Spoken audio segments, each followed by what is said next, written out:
नमस्कार, स्वागत है आपका संसद टीवी पर। मैं हूं मनोज वर्मा और आप देख रहे हैं हमारा खास कार्यक्रम मुद्दा आपका। आज का मुद्दा रूस यूक्रेन युद्ध और इस युद्ध के चलते यूक्रेन में फंसे भारतीय छात्रों की भारत वापसी का है। कारण यूक्रेन पर रूसी सेनाएं लगातार बमबारी कर रही हैं। यूक्रेन के कई क्षेत्रों में रूसी सेनाएं घुस चुकी हैं। कई शहरों में भीषण लड़ाई हो रही है। यूक्रेन पर रूस के हमले के बाद वहां फंसे भारतीय लोगों को निकालने की कोशिशें तेज कर दी गई हैं। दिल्ली में लगातार विदेश मंत्रालय के स्तर पर, सरकार के स्तर पर बैठकें हो रही हैं, मंथन हो रहा है। यूक्रेन से भारतीयों की सुरक्षित वापसी के लिए प्लान तैयार कर लिया गया है। इस बीच प्रधानमंत्री नरेंद्र मोदी ने गुरुवार को रूस के राष्ट्रपति व्लादिमीर पुतिन से बातचीत में भारतीयों की सुरक्षा का मुद्दा उठाया भी। प्रधानमंत्री नरेंद्र मोदी ने कहा कि यूक्रेन में फंसे भारतीयों को सुरक्षित निकालना भारत की सर्वोच्च प्राथमिकता है। यूक्रेन में फंसे अपने नागरिकों को निकालने के लिए भारत उड़ानें भेजेगा, जिसका खर्च सरकार वहन करेगी। रूस यूक्रेन युद्ध से जुड़े कई और भी पहलू हैं। दुनिया के जो ताकतवर देश हैं उनकी कैसी प्रतिक्रिया है और किस तरह इस युद्ध को लेकर दुनिया दो हिस्सों में बंटती नजर आ रही है, उस पर भी चर्चा करेंगे। उन पहलुओं को भी समझने की कोशिश करेंगे। खास मेहमान हमारे साथ जुड़े हुए हैं, पूर्व राजदूत मोहन कुमार जी हमारे साथ जुड़े हुए हैं। मोहन जी, आपका स्वागत है संसद टीवी पर। साथ ही हमारे साथ सेवानिवृत्त मेजर जनरल अश्वनी कुमार जी भी जुड़े हैं। अश्वनी जी, आपका भी बहुत बहुत स्वागत है। अश्वनी कुमार सिवाच जी, मैं शुरुआत आप ही से ही करूंगा। इस समय सबसे बड़ा मुद्दा जो है वो यूक्रेन में भारतीय जो छात्र, भारत के जो लोग फंसे हुए हैं, उनकी सुरक्षा को लेकर है। आप इस पूरे मुद्दे को कैसे देख रहे हैं? देखो, एक बात तो है मनोज, अभी सिचुएशन बहुत ज्यादा वहां पर क्रिटिकल है। जिस प्रकार से लड़ाई चली हुई है, आपको मालूम है कि जिस प्रकार से रूस ने तीन तरफ से यूक्रेन में अटैक किया। एक तो बेलारूस नॉर्थ से, उसके बाद ईस्ट से जो डॉनबस और ईस्ट यूक्रेन के इलाके से, और साउथ से क्रीमिया और ब्लैक सी से। और ये पूरा का पूरा उन्होंने सबसे पहले जो इस्तेमाल किया हाइबर वारफेयर, और साइबर वारफेयर से इसके पूरा इलेक्ट्रॉनिक सिस्टम जो जैम कर दिया यूक्रेन का। उसके बाद जो एयर डिफेंस सिस्टम था उनका, उसको भी बर्बाद कर दिया। उसके 12 एयरफील्ड को बिल्कुल नाकारा कर दिया। और फिर दूसरा, अपनी जो मैकेनाइज्ड फोर्सेस और अटैक हेप्टर की मदद से अब वो कीव की तरफ बढ़ रहे हैं। और ऐसा लगता है कि यूक्रेन की फौज को खास लड़ नहीं पाई है, और लगता है कि अभी कीव जो कैपिटल है यूक्रेन की, वो चारों तरफ से घेर ली है। और वो अगले 24 घंटे में मुझे लगता है इसका जो है वो हाथ खड़े कर देंगे, क्योंकि बिजली पानी उसका रोक दिया गया है। रूस की जो स्पेशल फोर्सेज हैं वो भी कीव के अंदर दाखिल हो गई है। तो सच्चाई यह है कि आज की तारीख में सिचुएशन काफी प्रिकेरियस है आप कहोगे यूक्रेन में, क्योंकि यूक्रेन का जो फौज है वो मुझे लगता है अगले 24 घंटे में जो है वो बिल्कुल हाथ खड़े कर देगी। और ऐसे में जो हमारे लड़के फंसे हुए हैं उनको निकालना ही भारत की प्राथमिकता। जी बिल्कुल अश्विनी कुमार सिवाच जी, बिल्कुल बिल्कुल जो इस समय यूक्रेन की स्थिति है जाहिर तौर पे बहुत गंभीर है। रूसी सेना जिस तरह से बमबारी कर रहे हैं, जिस तरह से युद्ध हो रहा है, उसको लेकर अभी फिलहाल कुछ भी नहीं कहा जा सकता कि अगले पल क्या होगा, अगले दिन क्या होगा। मोहन कुमार जी, मैं आपसे समझना चाहता हूं, क्योंकि ये मुद्दा भारत से जुड़ा हुआ है, भारत के लोगों से जुड़ा हुआ है। चिंता है जो यूक्रेन में भारत के छात्र फंसे हुए हैं, भारत के लोग फंसे हैं। करीब 15,000 से ज्यादा इस समय छात्र वहां पर बताए जाते हैं। आप कैसे देख रहे हैं? सरकार ने अपने स्तर पे कुछ तैयारियां की हैं, दिल्ली में मंथन चल रहा है, विदेश मंत्रालय ने प्लान बनाया है। आप इस पूरे मामले को कैसे देख रहे हैं? शुक्रिया। 15 तारीख को भारत सरकार ने एक एडवाइजरी दी सबको, इंडियन नेशनल्स को। उन्होंने कहा कि देखिए, अगर आपका काम एसेंशियल नहीं है तो आप यहां मत रुकिए। लेकिन मैं बहरीन में रह चुका हूं, अरब स्प्रिंग के दौरान मैंने भी यही किया था। मैं साफ साफ आपको कहूं कि भारतवासी आखिरी वक्त तक छोड़ते नहीं हैं। वो देखना चाहते हैं कि भाई यहां रह सकते हैं तो रहेंगे, क्योंकि हम तो पैसे लेके यहां आए हैं, एजुकेशन के लिए आए हैं, काम करने के लिए आए हैं। तो उन्होंने अभी तक 4,000 के करीब लोग फ्लाइट लेके वापस आए। तो करीब 16,000 जो आपने जिक्र की वो फंसे हुए हैं। मैं समझता हूं MEA जो विदेश मंत्रालय है, इस फिगर के लिए कुछ ज्यादा प्रॉब्लम नहीं है। हम लोग इससे बहुत ज्यादा लोग इराक, लिबिया, मैं खुद कांगो से 1990 में कम से कम 5-6 हजार अकेले में कर चुका जी। हूं। तो ये कुछ ज्यादा फिगर नहीं है जी। प्रधानमंत्री का जो टेलीफोन कॉल पुतिन को किया कल शाम को, उन्होंने रूस के प्रेसिडेंट, रूस के राष्ट्रपति को यह कहा कि देखिए, जहां तक हो सके अपने बॉर्डर्स थोड़ा खोल दीजिए, हम लोग वहां से भी भारत लाने की कोशिश करें। जी।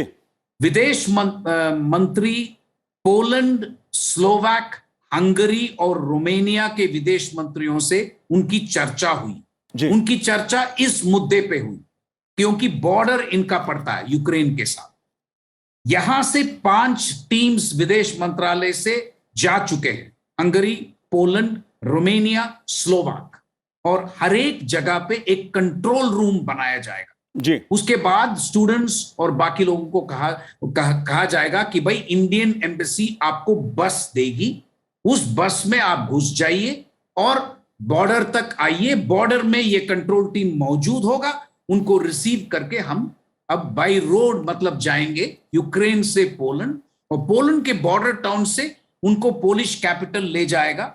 वहां पे आप हवाई जहाज लेके वापस ले आ सकते हैं। तो मैं समझता हूं जहां तक अरेंजमेंट्स लॉजिस्टिक्स का है वो बहुत बढ़िया चल रहा है, और विदेश मंत्रालय को दाद देनी पड़ेगी, क्योंकि ये तारीफ करनी पड़ेगी, क्योंकि ये इतना सिंपल बात नहीं है जी। लेकिन हमें इस बात की चिंता होनी चाहिए कि अगर मिलिट्री कॉन्फ्लैग्रेशन इससे ज्यादा हो जाए तब हमारे कंट्रोल में नहीं है चीजें जी। तो वही हमें सोचना पड़ेगा। इसीलिए प्रधानमंत्री ने पुतिन से दरख्वास्त की कि भाई हो सके तो डी एस्केलेट कर लो, वायलेंस को कम कर देना, क्योंकि अब जो रिपोर्ट्स आ रहे हैं, जैसे जनरल साहब ने बताया, अब जो रिपोर्ट्स आ रहे हैं कीव से, सिविलियन कैजुअलिटीज के भी आ रहे हैं जी।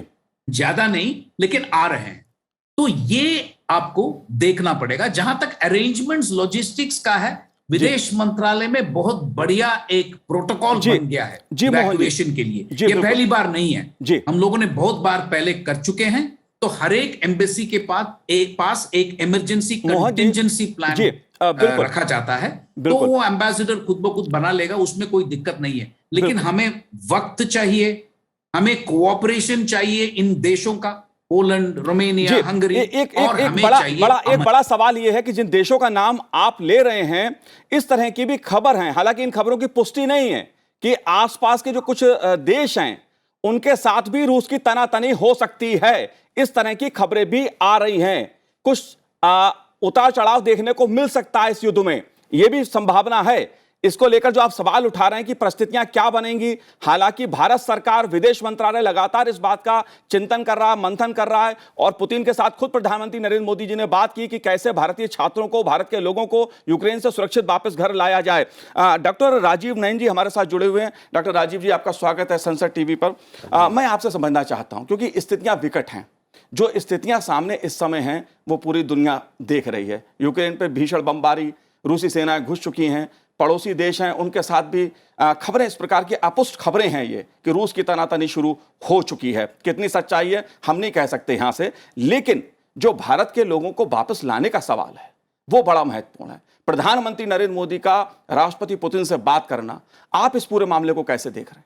देखिए, जैसा कि आपने कहा कि स्थिति काफ़ी तनावपूर्ण है, बमबारी हो रही है, और जैसे सुबह जो खबर आई थी, छात्रों को जो वहाँ पर थे उन्हें बंकर में ले जाने के लिए कहा गया, जो केवल कीव ही नहीं, आसपास के कई शहरों में, और वो रात भर बंकर में बिताए। वहाँ पर ब्लैकआउट हो गया था, जिससे कि वो जान नहीं पा रहे थे कि सड़क पे क्या घटना घट रही है। तो ये देखिए, काफ़ी जो माहौल है, नर्व रेकिंग इसका माहौल रहता है ऐसी स्थिति में। उसके बाद फिर छात्र ऊपर गए, लेकिन जो अभी ये बातचीत हो रही थी कि सूचनाएं नहीं, काफ़ी उसके एक एविडेंस आ रहे हैं कि सिविलियन एरियाज़ में भी अटैक हो रहे हैं, और ये चिंता का विषय है। और जब उन्हें निकाल के इवैक्यूएट कराने के लिए ले जाएंगे, तब तक के लिए भी तो उन्हें कहीं ना कहीं से पैसेज तो मिलना होगा, जाना तो पड़ेगा ही। तो वहाँ तक जाना अभी थोड़ा देख कर, समझ बूझ कर जाने की आवश्यकता है। छात्रों की थोड़ी सी एहतियात बरतनी होगी कि स्थिति क्या है, उसके अनुसार ही अपना वो मूवमेंट करें। जहाँ तक बात अपने दूसरा मुद्दा उठाया कि आसपास के जो देश है, पोलैंड खास करके, जी, और जो कि रोमानिया, उसके साथ भी कुछ तनातनी की खबरें देखिए, ऐसी कुछ खबरें मेरे पास इस समय अगर हैं। आप इसके जड़ में जाएंगे तो पाएंगे कि रोमानिया और पोलैंड ने ही काफ़ी प्रोवोकेटिव पहले भी रूस के तरफ एक अपना बयानबाजी ही नहीं, एक व्यवहार भी किया था जो कि रूस को काफ़ी चिढ़ा भी दिया। जी। और अभी आर्टिकल 4 जो आर्टिकल 4 नाटो के अंदर बातचीत करने के लिए एस्टोनिया, लैटविया, लिथुआनिया, पोलैंड कर रहे हैं, वो मान रहे हैं कि उनके ऊपर भी खतरा है। उनका कहना है कि यूक्रेन तक ही रूस नहीं सीमित रहेगा, वो आगे जाएगा। तो वहाँ भी देखें कि रूस की जो सेना है अपने नाटो कर, चूँकि यूक्रेन नाटो नहीं है, वो कहते हैं कि नाटो यूक्रेन की हिफाजत करना हमारी जिम्मेदारी नहीं है। अभी वो केवल कह रहे हैं कि एलाइज को ही जी। हम हिफाजत दे सकते हैं, अपने फ्रेंड्स को नहीं। तो ये हमारे लिए भी चिंता का विषय है कि हम तो फ्रेंड्स अपने आप को कहते हैं, कल को कहीं ऐसी स्थिति आए तो क्या हमारी हिफाजत होगी। लेकिन चलिए, बहरहाल वो अभी वहाँ पर भी फोर्सेस नाटो ने अपनी जमा कर दी है। फ्रांस से लेके अमेरिका सब वहाँ पर अपने दे रख रहे हैं। तनाव की स्थिति है, लेकिन हमें नहीं लगता है, ऐसे कुछ भी संभव है, उसका कहना मुश्किल है, लेकिन हमें नहीं लगता है कि पुतिन इस तरह की हरकत करेंगे जिससे कि पूरा नाटो को मजबूर हो जाना पड़े कि युद्ध में शामिल होने का। अभी तक नाटो ने कहीं ना कहीं एक रेड लाइन खींच रखा है कि हमारा सदस्य देश यूक्रेन नहीं है, तो मैं उसके लिए उतना, मैं युद्ध नहीं उसके लिए करूँगा, समर्थन दूंगा, मिलिट्री सपोर्ट दूंगा, सारा दूंगा, लेकिन युद्ध नहीं करूँगा। लेकिन जहाँ नाटो कंट्री इन्वॉल्व हो जाती है, उनको युद्ध करना होगा, तो स्थिति तनावपूर्ण रहेगी। जाहिर सी बात है, कुछ दिन पहले तक रूस के राष्ट्रपति भी कह रहे थे कि हमारा इरादा हमले का नहीं है, लेकिन तैयारी जिस तरह से वो कर रहे थे, थोड़ा सा जो संकेत अच्छे आ रहे हैं कि पुतिन ने भी बात कही है, यूक्रेन के राष्ट्रपति ने भी कही है कि न्यूट्रलिटी के मुद्दे पर, कि नाटो की सदस्यता के मुद्दे पर पुतिन कहे कि हम यूक्रेन के राष्ट्रपति से, हम यूक्रेन से बातचीत कर सकते हैं, वो न्यूट्रल रहे। पहला शर्त उन्होंने ये रखा है। दूसरा शर्त उन्होंने कहा है कि वहाँ पर हथियार न रहो। ये थोड़ा परिभाषित करना मुश्किल है, लेकिन अगर बातचीत शुरू हो जाती है, और मुझे लगता है कि 2-3 दिनों में उन्हें जो साबित करना था उन्होंने कर दिया, उन्हें जो हरकत करनी थी उन्होंने कर दिया, इसके आगे ले जाने में रूस को काफ़ी एक हाई कॉस्ट देना होगा। और इस बात से देखिए, मैं बहुत दिनों से मेंटेन करता हूँ कि रूस एक बड़ा ही पुराना जो सामरिक शक्ति है जी, वो खेल खेलना, रूस वो बहुत ग्रेट गेम का प्लेयर रहा है, यूरोप का बहुत दिनों से, सदियों से रहा है। तो वो कहाँ कितना बढ़ना है वो सबको आंक लिया, उसने अमेरिका को क्लूलेस छोड़ दिया। और राजीव जी, इसमें ये बात तो ठीक है कि रूस आगे क्या करेगा, जो यूरोपियन देश हैं, अमेरिका है, वो आगे क्या करेंगे, किस तरह से रिएक्ट दुनिया करेगी, उसको देखना होगा। लेकिन जहाँ तक भारत की बात है, प्रधानमंत्री नरेंद्र मोदी ने राष्ट्रपति पुतिन से बात की, गुरुवार को बात की, शांति की अपील की, बताया उन्होंने कि हिंसा का कोई समाधान हिंसा से नहीं होता, संवाद से, बातचीत से, शांति से ही कोई रास्ता निकलता है। भारतीय सुरक्षा की बात उन्होंने की। रूसी राष्ट्रपति के साथ प्रधानमंत्री नरेंद्र मोदी का एक अच्छा संबंध रहा है। भारत और रूस के जो संबंध रहे हैं, बहुत पुराना दोस्ताना संबंध है। अमेरिका के साथ भी भारत के रिश्ते अच्छे हैं। यूक्रेन ने भी भारत से मदद मांगी इस पूरे मसले पर। आप भारत की भूमिका को कैसे देखते हैं? देखिए, भारत ने बड़ा ही सराहनीय भूमिका निभाई है। देखिए, एक विकट परिस्थिति है, आपके 3 मित्र आपस में लड़ रहे हों और आप युद्ध नहीं चाहते हो, तो आपके लिए एक बड़ी ही एक पेचीदा सा प्रश्न उठ जाता है कि आप क्या करें। देखिए, हमने जहाँ इसके बावजूद, इन पेचीदगियों के बावजूद, भारत ने एक बड़ा ही संयमित और संतुलित एक नीति अपनाई, एक स्थान बनाया। उन्होंने कहा कि जो कंस्ट्रक्टिव और क्वाइट डिप्लोमेसी होनी चाहिए, बड़ा चुपचाप बातचीत कीजिए, आपकी समस्या क्या है, उस समस्या का समाधान कीजिए। जैसे हो सकता है रूस कह रहा हो कि नाटो के एक्सपेंशन से हमें सुरक्षा में खतरा हो, ठीक है, अच्छी बात है, आपकी सुरक्षा के निराकरण के लिए क्या किया जा सकता है, उसकी चुपचाप बात होनी चाहिए। कई बार होता है कि आप बहुत ज़्यादा बयानबाजी कर रहे हो तो रास्ता उलझ जाता है। शांति से करें, साथ साथ हमने यह भी माना कि एक डायलॉग ही रास्ता है। उसके अलावा देखिए, पूरे नाटो देश यही बात बोल रहा है, डायलॉग ही रास्ता है। तीसरी बात हमने कही कि इसका कभी कंट्री के इंटीग्रिटी और जो सॉवरेनिटी पर कभी भी नहीं होना चाहिए, आप खतरा होना चाहिए। और हमने रखा कि हम ऐसा नहीं कि हम छिपे हुए हैं, हम सारे पक्षों से बातचीत कर रहे हैं। तो भारत ने सारे पक्षों से बातचीत की, पुतिन से बातचीत की, और पुतिन के साथ जो बात की, पुतिन ने अपना एक छोटा सा, यूक्रेन में स्थिति क्या है? मेरे साथ इस समय MBBS के वहां स्टूडेंट हैं, सूर्यांश बिष्ट, वो जुड़े हुए हैं। सूर्यांश जी, स्वागत है आपका संसद टीवी पर। धन्यवाद। मैं आपसे जानना चाहता हूँ। मैं दालियानो हेलेक्सकी में स्टूडेंट हूँ जी। अभी यहाँ पे मैं सेकंड ईयर में एमबीबीएस कर रहा हूँ। जी। और अभी लिविव में धीरे-धीरे अभी गर्मियाँ आ रही हैं, ये सब है। पर लिविव को सब अभी एक सुरक्षित केंद्र की तरह एक समझ रहे हैं लोग, और पूरे यूक्रेन से ज़्यादातर लोग इधर इस तरफ आ रहे हैं। शुरांश, वहाँ पर भारत के जो लोग फंसे हुए हैं, उनको निकालने के हाँ लिए जी। भारत सरकार ने एक प्लान बनाया है, तैयारी की है। आपके हाँ जी। पास क्या सूचनाएं हैं?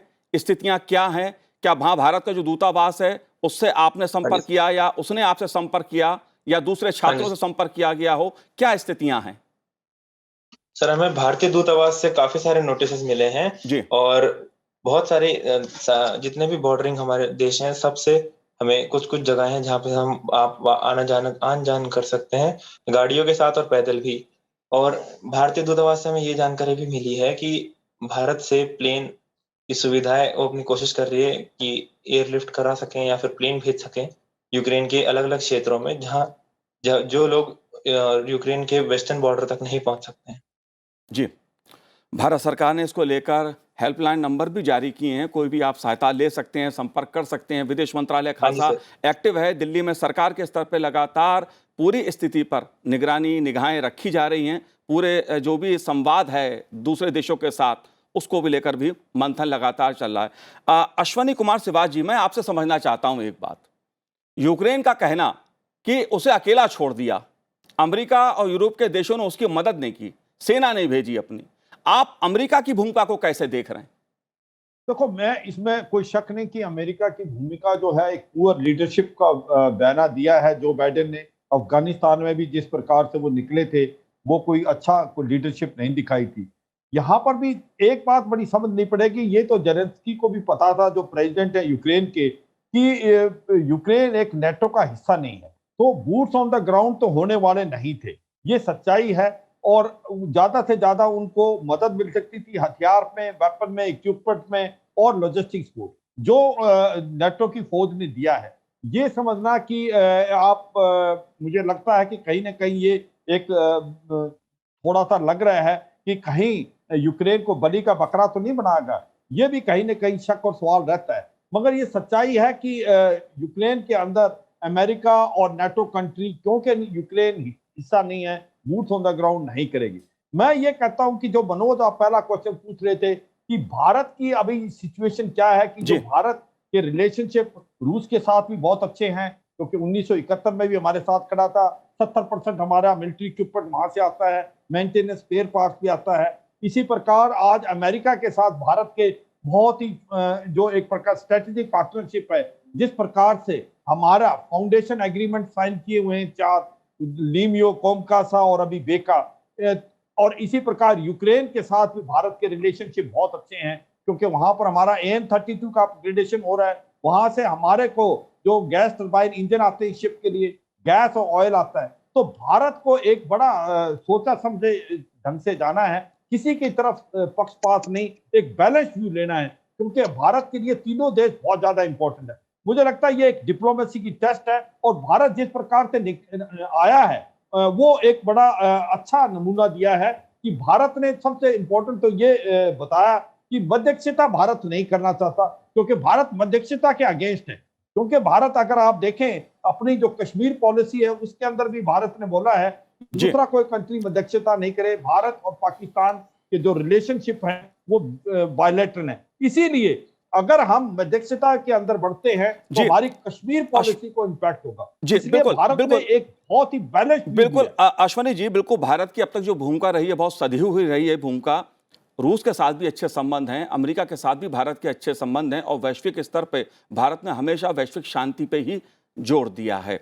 हिंसा से हमेशा भारत ने कहा है कि किसी समस्या का समाधान नहीं होता। लेकिन मोहन जी, एक अच्छी खबर आ रही है, अगर ये खबर है इस तरह की तो बहुत अच्छी खबर है कि रूस यूक्रेन से बातचीत करने के लिए तैयार है। ये रूसी राष्ट्रपति ने इस तरह के संकेत दिए हैं। हालांकि इस खबर की भी हम अभी पुष्टि नहीं कर सकते, क्योंकि ये खबर जो आ रही है उभर के, कहीं ना कहीं रूसी राष्ट्रपति लगातार इस बात को कहते रहे हैं कि यूक्रेन पे कब्जा करना रूस का मकसद नहीं है। इस बात की बात भी वो कहते रहे हैं। आप कैसे देख रहे हैं इसको? मैं समझता हूं कि ये ऑफर अनकंडीशनल नहीं है, ये कंडीशनल ऑफर है और ये ऑफर रूस ने किया है। उन्होंने ये भी कहा है कि यूक्रेन का जो मिलिट्री है उनको हथियार नीचे रखना चाहिए, मतलब आर्म्स नीचे रख देना चाहिए, लेइंग Surrender करना चाहिए। आर्म्स जो अंग्रेजी में कहते हैं।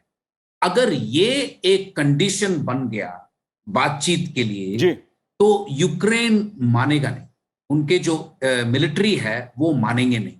तो मैं पेसिमिस्टिक नहीं हूं, मैं ये नहीं कहता हूं कि ये ऑफर बुरा है या, लेकिन देखना पड़ेगा। भारत का जहां तक सवाल है, और 4-5 घंटे में यूनाइटेड नेशंस में एक सिक्योरिटी काउंसिल रेजोल्यूशन फ्लोट किया जाएगा। जी उस रेजोल्यूशन में 3 पॉइंट्स हैं।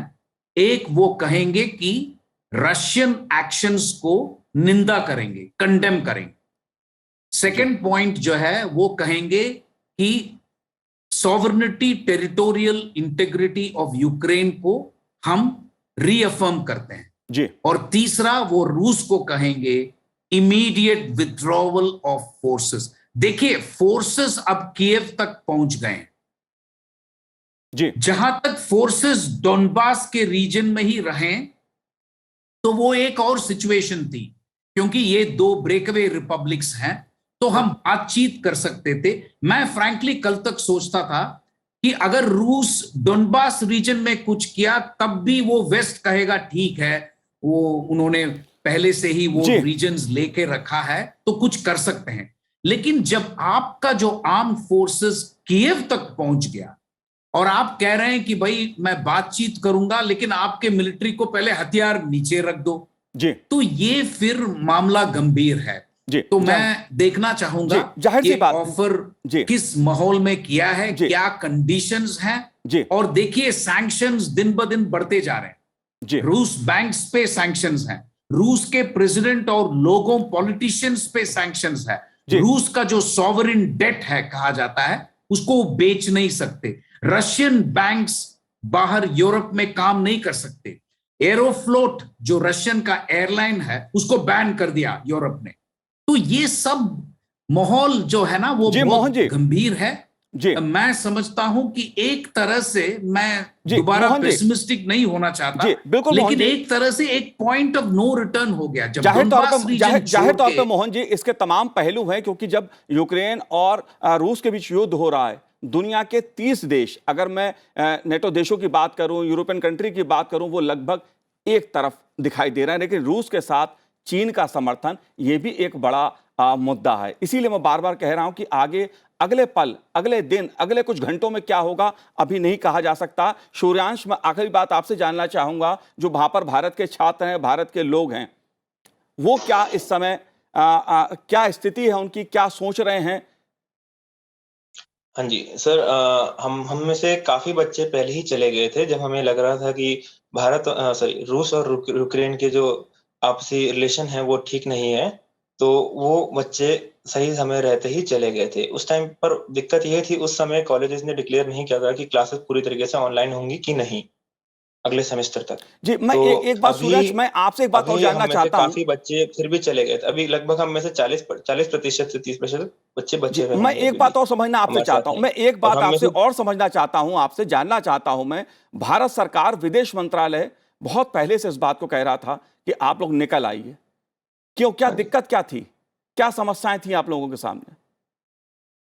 सर दिक्कत ये नहीं थी सर, हम रुके हुए थे और जब से अभी जब जब हमें नोटिस मिला यहाँ इंडियन एम्बेसी जी, से, तभी से हम धीरे-धीरे करके चलिए निकलना शुरू चलिए, कर दिए चिंता थे। मत कीजिए, चलिए और हम में से कहीं किसी जी जी कभी-कभार जी, फ्लाइट की कीमतें भी कई बार इतनी ज़्यादा जाहिर थी सी कि बात है। अभी सरकार ने कहा बच्चे है, उनको अभी खरीद ना सकते थे। भारत सरकार ने फैसला लिया है कि जो विमान जाएंगे, वहां से जो बच्चे आएंगे, उनसे कोई खर्च नहीं लिया जाएगा। वो उनका सारा खर्चा भारत सरकार उठाएगी, केंद्र सरकार उठाएगी। राजीव जी, आपने हमसे बात की, आपका बहुत बहुत धन्यवाद हमसे बात करने के लिए।